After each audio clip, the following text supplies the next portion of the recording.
할렐루야. 오늘도 말씀을 깨닫는 지혜와 응답받는 기도의 은총이 우리에게 넘치게 될 줄을 믿습니다. 오늘 신명기 말씀, 이 신명기 34장을 저희가 살펴보므로요, 이 모세 오경을 저희가 두 번째 이 새벽에 살펴봅니다. 오경을 마치는 종착점이에요. 제가 찾아보니까 24년 2월 22일에 창세기 1장을 시작했어요. 거의 1년 동안 우리가 이 모세 오경의 말씀을 살펴본 거예요. 이 모세 오경은 이 모든 성경의 중심이다라고 할 수가 있습니다. 왜냐면은 모세 오경을 바로 알면 이 성경 전체에 대한 흔들림이 우리에게 없어요. 왜냐면은 모세 오경이요, 우리에게 설명하는 것들은 하나님이 우리를 어떻게 사랑하시는지, 하나님은 어떤 분이신지, 하나님이 말씀하시는 그 사랑과 사명은 무엇인지, 이것들을 우리의 삶 가운데 접목하는 데 있어서 굉장히 중요한 역할을 하는 성경입니다. 그 중에서도 이 신명기 말씀이 제일 중요해요. 왜냐면은 신명기의 핵심 사상이 이 전 구약에 영향을 끼친다, 봐도 무방해요. 그리고 이 구약에서 신약이 또 파생되기 때문이죠. 신명기는 모세를 통해 주신 세 번의 설교와 이 모세의 노래와 축복, 그리고 죽음으로 끝납니다. 하나님 구원 사역의 역사가 일단락되어지는 부분이 신명기 말씀이에요. 그리고 신명기는 네 가지 중심 사상이 있습니다. 첫 번째는 이 유일신 사상이에요. 신명기 5장 7절 말씀을 보면 나 외에는 다른 신들을 내게 두지 말라, 하나님 말씀하시거든요. 그 당시는요, 어디에나 신이 있다고 믿었어요. 그게 뭐냐면 광야에 나가면 광야의 신이 있고, 산 밑에 가면은 산 밑에 신이 있고, 돌의 신이 있고, 바위의 신이 있고, 나무의 신이 있고, 냇가의 신이 있고, 어디를 가든지 신이 있다고 믿던 시대예요. 모든 민족에게 신이 있다고 믿던 시대. 그곳에서 하나님께서는 말씀하시는 거예요. 나 외에는 다른 신들을 너에게 두지 말아라. 두 번째는 이 택하실 곳에 대한 이야기인데, 신명기 12장 5절 말씀을 보면 오직 너희 하나님 여호와께서 자기 이름을 두시려고 너희 모든 지파 중에서 택하신 곳인 그 계실 곳으로 찾아 나아가서, 이 성소에 대한 개념이 등장을 하죠. 왜냐면은 하나님은 이 유일한 분이시고 잡신과 다르기에 이 구별되신다라는 거예요. 그리고 이 중앙 성소에 거하신다라는 게 무엇을 의미하는 겁니까? 이스라엘 백성들을 보호하시는 거죠. 왜냐면은 하나님이 여기 임재하셔서 여기에서 역사하셔. 그러니까 여기로 나와서 예배하라는 거예요. 그러면은 이 이스라엘 백성들을 보호하는 최소한의 장치가 되는 거예요. 왜냐면은 이단에 빠지지 않고 우상을 숭배하지 않고 뭐 할 수 있는 거예요?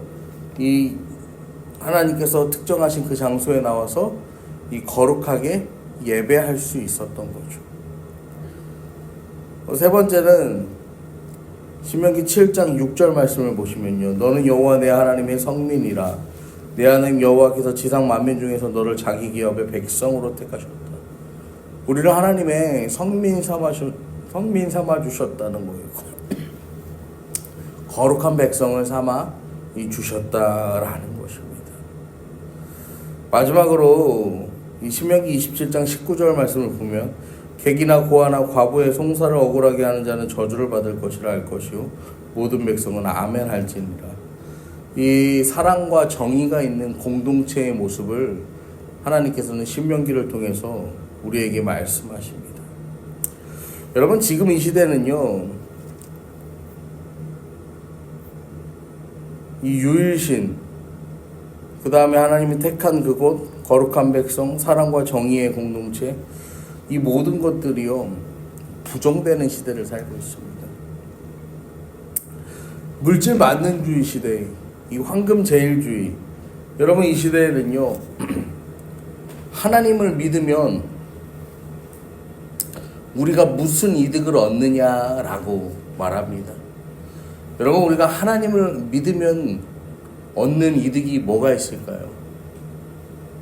세상적인 물질적인 관점에서 보면요, 우리가 얻는 관점이 우리가 얻는 게 하나도 없어요.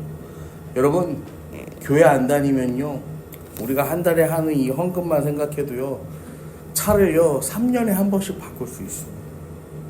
진짜 알잖아요. 우리가 세상적인 이 계산을 해보면요, 이 자동차를 3년 할부로 해서 하면요, 우리가 한 달에 내는 헌금만 해도요, 새 차를 3년마다 바꿔도 전혀 이 경제 지장이, 이 가정 경제에 지장이 가지 않아. 그냥 합당한 소비가 되는 거예요. 그런데요, 세상 사람들은요, 그게 맞다라고 생각을 해요. 그런데요, 그런 시대를 사는 우리에게 이 신명기의 중심 사상은요, 굉장히 중요해요. 여러분, 지금 이 시대에 이단이 판을 칩니다. 다원주의가 넘쳐나는 시대예요.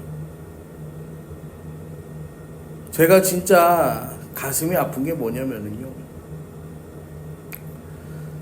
이 시대에 물론 세상과 구별돼서 살아간다라는 것이요, 굉장히 어려운 일이에요. 그런데 그 세상 가운데 살아가면서 최소한 우리가요, 거룩하게 구별된 삶은 살지는 못할지언정 거기에 물드는 삶은 살지 말아야 되는데, 많은 사람들이요, 심지어는 이 사회적 생활을 하는 이 목회자나 이 사모님들도요, 세상에 물들어가는 모습들을 우리가 종종 보게 된다라는 것이죠. 그냥 제가 속편한 소리 하는 게 아니라, 여러분, 이 시대가요, 그래요. 그러지 않으면은 이 도저히 살아갈 수 없는 환경을요, 그렇게 만들어낸다라는 것이고요. 오늘 신명기 34장 말씀도요, 보시면요, 이렇게 시작합니다. 모세가 모압 평지에서 느보산에 올라가 여리고 맞은편 비스가 산 꼭대기에 이르매 여호와께서 길르앗 온 땅을 단까지 보이시고, 모세가 산에 오르니까 하나님께서 보여주셨다. 이게 1절의 말씀이에요. 여러분, 신명기 34장을 끝으로 모세는 등장하지 않습니다. 이제 내일부터는요, 여호수아가 시작되는 거예요. 그런데요, 모세는 그 인생의 마지막 순간까지도요, 하나님께서 뭐 하셨다는 거예요? 그의 삶 가운데 하나님이 친히 나타나셨고 그와 함께 하셨다라는 사실을요, 우리는 볼 수 있어요.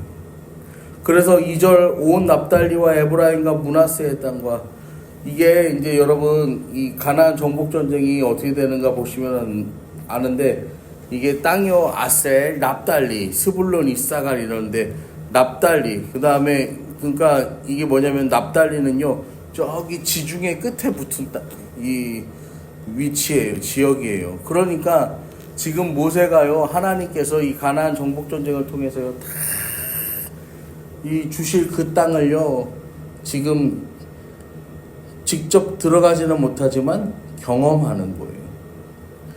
그러면서 5절에요, 이에 여호와의 종 모세가 여호와의 말씀대로 모압 땅에서 죽어. 여러분, 모세가요, 가나안 땅에 못 들어가는데 하나님이 보여주십니다. 못 들어가는데 보여주시는 하나님, 약 올리는 하나님이 아니라, 야속한 하나님이 아니라, 못 들어가는데도 보여주시는 감사한 하나님이에요. 모세는 여호와의 말씀대로 부름받았고 그 인생을요, 말씀대로 살았고요, 그렇게 말씀대로 살다가 죽었습니다.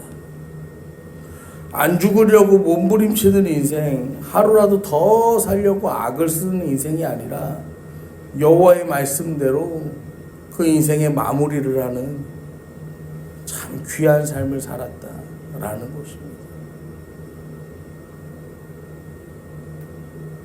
그러면서 6절에 보시면 벳볼 맞은편 모압 땅에 있는 골짜기에 장사되었고 오늘까지 그의 묻힌 곳을 아는 자가 없느니라. 모세는 그렇게요, 어디에 묻혀 있는지도 모르지만 잊혀지지 않는 영원토록 기억되는 사람이 됩니다. 그러면서 7절에 모세가 죽을 때 나이 120세였으나 그 눈이 흐리지 아니하였고 기력이 쇠하지 아니하였다. 여러분 모세가요 다 닳고 닳아서 죽은 게 아니에요. 우리가 닳고 닳아서 더 이상 쓸 수가 없어서 죽은 게 아니라 이제 하나님이 뭐 하시는 거예요? 모세의 삶을요 여기까지만 사용하시겠다 하시는 거예요. 여러분 우리도요 이 신앙생활 하면서요 이거를 명확하게 해야 돼요. 이게 뭐냐면은 끝까지 하나님과 동행하는 게 필요한 거예요. 끝까지 하나님과 동행하는 거. 그러면서요 또 욕심 부리지 않는 게 필요한 거예요. 지금 이 시대의 교회들을 보면은 물론 저도 나중에 입장이 어떻게 바뀌고 변할 수 있을지 모르겠지만 교회가 가만 보면은 두 무리로 갈라집니다. 어떻게 갈라지냐면 이 원로 목사님과 원로 장로님들이 한 팀이 돼요. 그 다음에 그 뒤를 잇는 후임 목사님과 이 시모 장로님들이 한 팀이 되는 거예요. 각기 서로 다른 팀이 돼서 뭐 하는 거예요? 서로가 대립해요. 여러분 그런 모습들을 볼 때 이 모세의 아름다운 마지막 모습이요 떠오릅니다. 아직 더 할 수 있어요. 아직 더 할 수 있고 얼마든지 할 수 있는데 하나님께서 뭐라고 하시는 거예요? 너는 여기까지만 달려가라고 하시는 거잖아요. 여러분 우리에게 맡겨진 그 분량, 여러분 하나님이 맡겨주신 믿음의 분량, 사역의 분량이 사명의 분량이에요. 온전히 충성하는 저와 여러분 되기를 이 시간 축복합니다. 그러면서 이 이스라엘 자손들이 이제 모세를 위해서요 30일 동안 애곡해요. 그 모세를 위한 애곡 후에 9절에 보면 모세가 눈의 아들 여호수아가 등장합니다. 여호수아에게 안수하였으므로 그에게 지혜의 영이 충만하니 이스라엘 자손이 여호와께서 모세에게 명령하신 대로 여호수아의 말을 순종하였더라.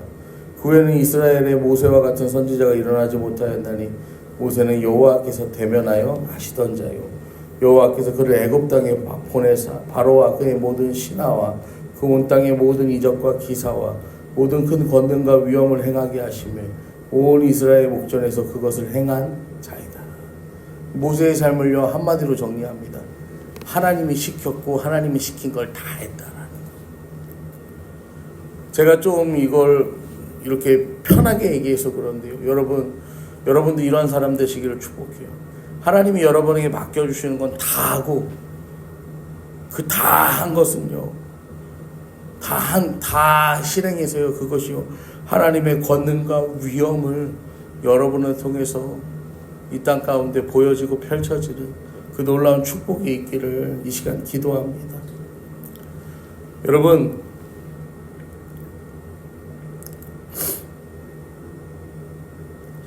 그 후에는 이스라엘의 모세와 같은 선지자가 일어나지 못했다라고 해요.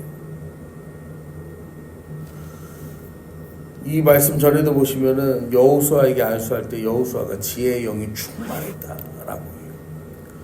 여러분 지혜의 영으로 충만하다라니까 또 누가 생각납니까? 솔로몬이 생각나잖아요. 여러분 그런데요 중요한 건요 여호수아도 지혜로 충만했고 솔로몬도 지혜로 충만했는데요. 솔로몬은 나중에 뭐 합니까?